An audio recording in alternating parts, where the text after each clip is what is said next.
So it records the History Channel. And I started watching all this stuff about the Civil War. The reason I like to watch stuff about the Civil War is because I believe that I was in the Civil War.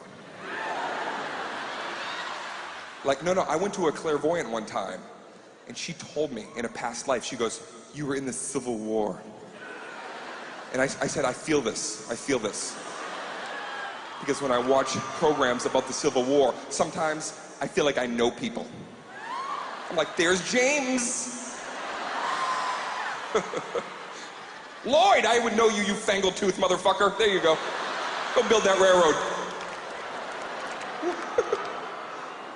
I did. I went to a clairvoyant. She told me I was in the Civil War. I said, what else? And she goes, in the life before that, you were a pharaoh.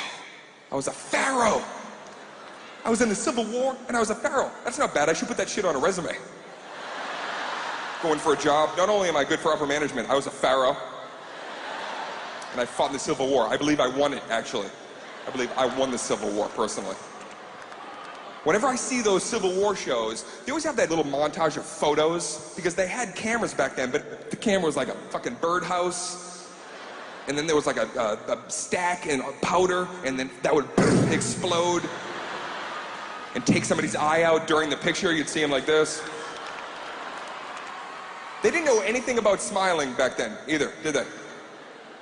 Nobody, you see those old pictures, they're all making the same face, right? Everyone's standing there like this.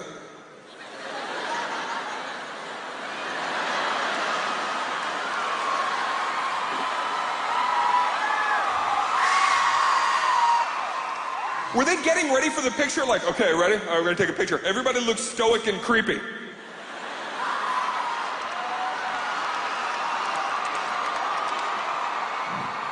And it makes me wonder, when those pictures were finally developed, which I'm sure took a year and 4 months, do you think, like today, everybody gathered around the picture? Oh, let's look at the picture. They got the pictures from the railroad. Let's look. Oh, everybody, all right. Oh, Johnson smiled. We all look sullen and downtrodden, and Johnson looks happy to be alive. What an idiot! And I watched these shows about the Civil War, and I feel like I was in it. I would fight anywhere on the battlefield, but there's one place that's gotta suck. Being the guy that plays the flute. That had to blow. Right? You're getting ready for a fucking battle. There's gonna be cannons going off and muskets. Everybody's packing their fucking bags up. All right, you guys, we ready to go? Let's do this.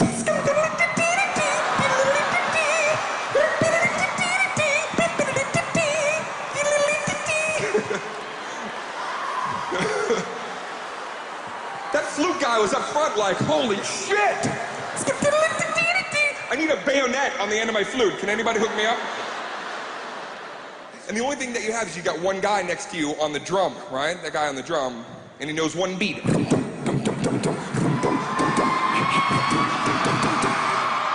You know drummers, they're fucking spazzes. You know that drummer at one point, even though the shit was blowing up around him and stuff, just turned to the guy on the flute and was like, we sound good, man. We should go on the road. And I don't mean during battle, I'm talking gigs. Just you and that one drummer, and you fucking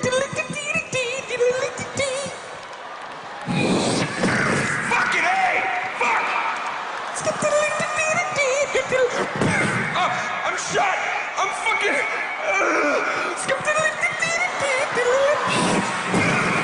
God damn it!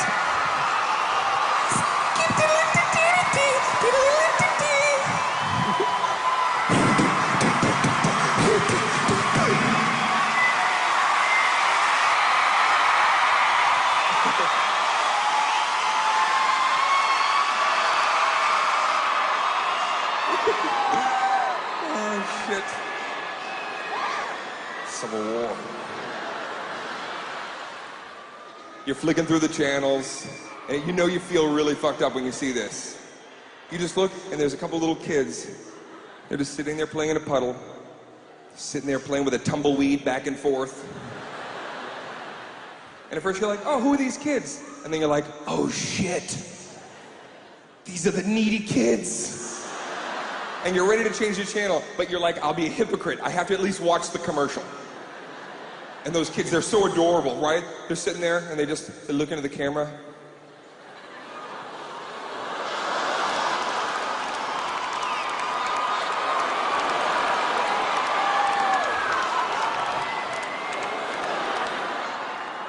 for 1 second, right? For one split second, you have the remote, you're like, I gotta get the fuck out of here. These kids make me feel bad. And then the old guy comes in, you know this Kris Kringle, Burl Ives looking motherfucker. Comes in with his new khakis on and his blue button-up shirt. Hello. Top of the evening to you. I'm sure you can probably see that these kids are in need. They're not having an easy go. The reason that more people don't give is because of this guy. He starts telling you some information. For 15 cents, 15 little pennies, you can change one of these children's life. Look at right here. This is Magugu. This is the one that Madonna didn't want. So he's back in the public.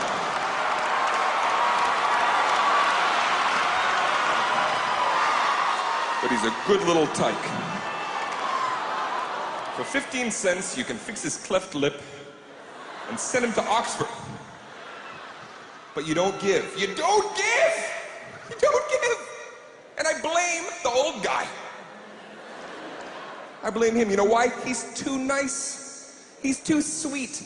And we're Americans, and we need our fucking asses kicked once in a while. If you're too nice and too sweet, that's not gonna work. They need to have a fucking dude in a leather jacket, few days of growth, just step into frame, look right at you and go, what the fuck are you gonna do to help these fucking kids? They're playing in a fucking puddle of mud, and you're just gonna sit there? 15 fucking cents. It's 15 fucking cents. Are you kidding me? Are you fucking kidding me? These kids need some help now. You fucking selfish, narcissistic, egotistical son of 15 fucking cents. 15. Think about that for a second. You got a fucking coin jar from 1985 that you will never send to Coinstar. 15 fucking cents, you idiot. Call 3 friends, get a nickel each, and fucking help this kid out. You fucking loser. You're a fucking loser if you don't help. Enjoy your fucking shows. Merry fucking Christmas. Come on, kids. This guy's gonna give a shit about you. Good night. Bye. That's who you need.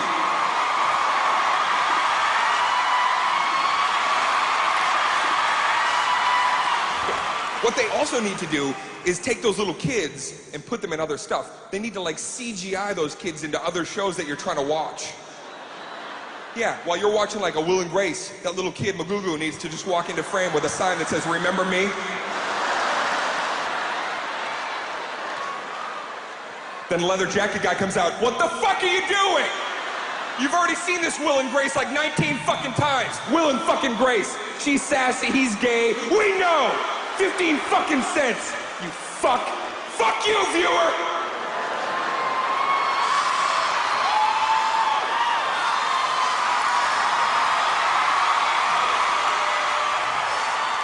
I tell you something, guys. Thank you. This is the stuff I think about while you're at work all day. Yes.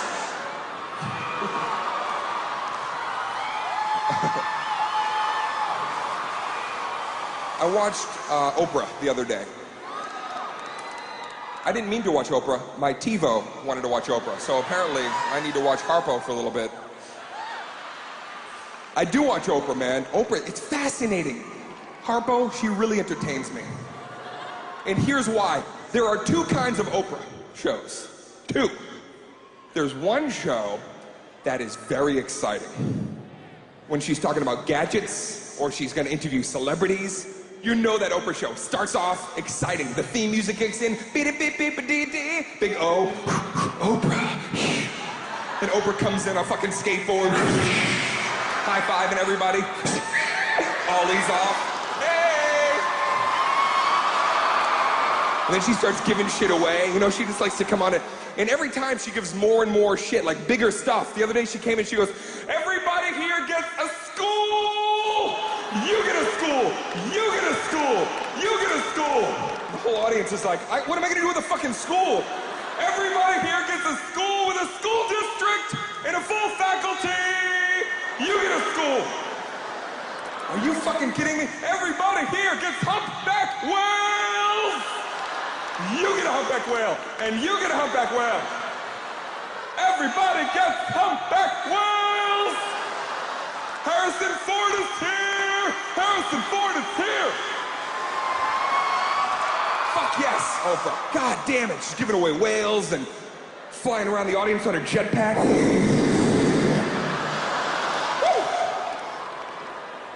But then,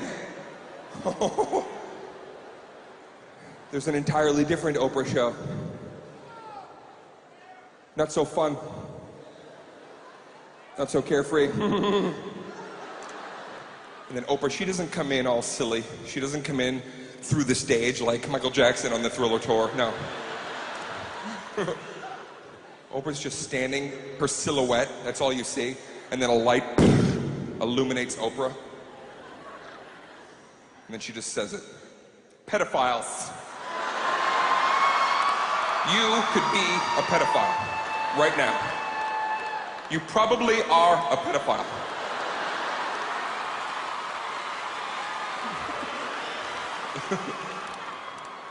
And that's what her whole show is about. Her whole show is about pedophiles. And every single one of them was an uncle. Everybody here, I'm sure, has an uncle that diddled them at some point. Right? Isn't it weird?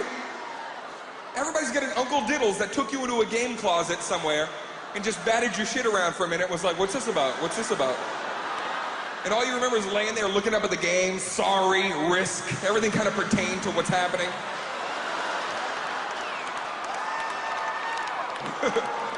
Candyland. Oh. I'm in Molasses Junction right now and I can't get out. But here's what happened on the show, okay? I'm here to warn you. I'm here to warn you. She starts talking during the pedophile show about these kidnappers in a way that you can find out who the kidnappers are in your neighborhood, in your community. She starts talking about this website, familywatchdog.org. If you go to familywatchdog.org, you can type in your address and find out who these people are. And I thought, that's awesome, cool. This is exciting. Look at me right now. Don't do this. No bullshit. You don't want to know. I went to the website, I type in my address, I hit search. I thought I'd hit enter and maybe it would show my place and then like 3 little dots. I live in Rapeville. I live in Rapetopia.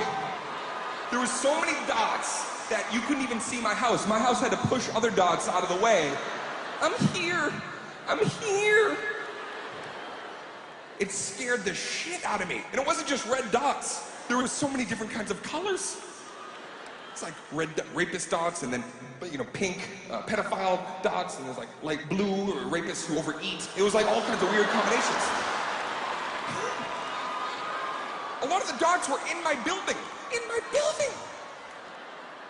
Maybe this is where they all are planning some kind of rape attack and like this is the... Now they feel like I've infiltrated them, like maybe they're rigged into my computer and the second I hit enter, one of them's gonna open the window. He knows! The guy in 2B, he knows! Get him right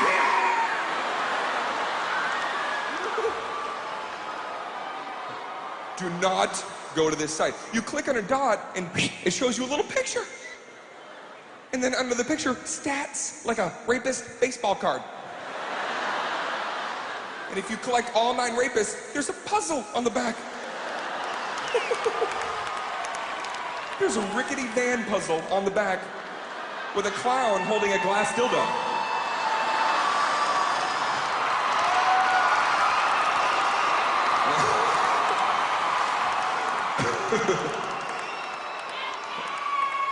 Quick question, just a little aside, little asterisk. I want to know this. Sometimes you see a mannequin with no arms. Who is that for? Somebody's walking by that window with no arms. They lost their arms in a tragic arm-losing accident. And they just stop. Oh my God, that top would look fantastic on me. I also have no arms. Sometimes you see a mannequin with no head. Some decapitated person walking around in a new polo.